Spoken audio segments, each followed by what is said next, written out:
एक गांव में एक बूढ़ी माई रहती थी। माई का आगे पीछे कोई नहीं था, इसलिए बूढ़ी माई बेचारी अकेली रहती थी। एक दिन उस गांव में एक साधु आया। बूढ़ी माई ने साधु का बहुत ही प्रेम पूर्वक आदर सत्कार किया। जब साधु जाने लगा तो बूढ़ी माई ने कहा, महात्मा जी, आप तो ईश्वर के परम भक्त हैं, कृपा करके मुझे ऐसा आशीर्वाद दीजिए जिससे मेरा अकेलापन दूर हो जाए। अकेले रह रह करके उब चुकी हूँ। साधु ने मुस्कुराते हुए अपनी झोली में से बाल गोपाल की एक मूर्ति निकाली और बुढ़िया को देते हुए कहा, माई ये लो आपका बालक है, इसका अपने बच्चे की तरह प्रेम पूर्वक लालन पालन करती रहना। बुढ़िया माई बड़े लाड प्यार से ठाकुर जी का लालन पालन करने लगी। एक दिन गांव के कुछ शरारती बच्चों ने देखा कि माई मूर्ति को अपने बच्चे की तरह लाड कर रही है। नटखट बच्चों को माई से हंसी मजाक करने की सूझी। उन्होंने माई से कहा, अरे मैया सुन, आज गांव में जंगल से एक भेड़िया घुस आया है जो छोटे बच्चों को उठाकर ले जाता है और मारकर खा जाता है। तू अपने लाल का ख्याल रखना, कहीं भेड़िया इसे उठाकर ना ले जाए। बुढ़िया माई ने अपने बाल गोपाल को उसी समय कुटिया में विराजमान किया और स्वयं लाठी छड़ी लेकर दरवाजे पर पहरा लगाने के लिए बैठ गई। अपने लाल को भेड़िए से बचाने के लिए बुढ़िया माई भूखी प्यासी दरवाजे पर पहरा देती रही। पहरा देते देते एक दिन बीता, फिर दूसरा, तीसरा, चौथा और पांचवा दिन बीत गया। बुढ़िया माई 5 दिन और 5 रात लगातार बगैर पल के झपकाए भेड़िए से अपने बाल गोपाल की रक्षा के लिए पहरा देती रही।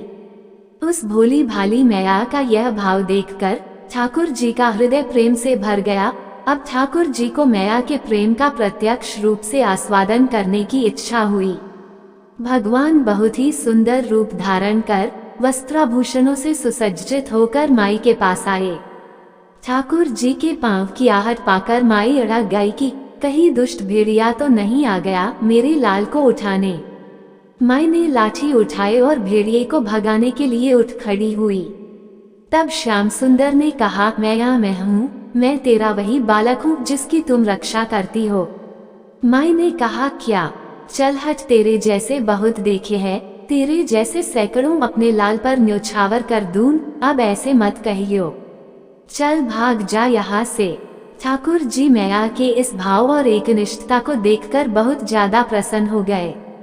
ठाकुर जी मैया से बोले, अरे मेरी भोली मैया, मैं त्रिलोकीनाथ भगवान हूँ, मुझसे जो चाहे वर मांग ले, मैं तेरी भक्ति से प्रसन्न हूँ।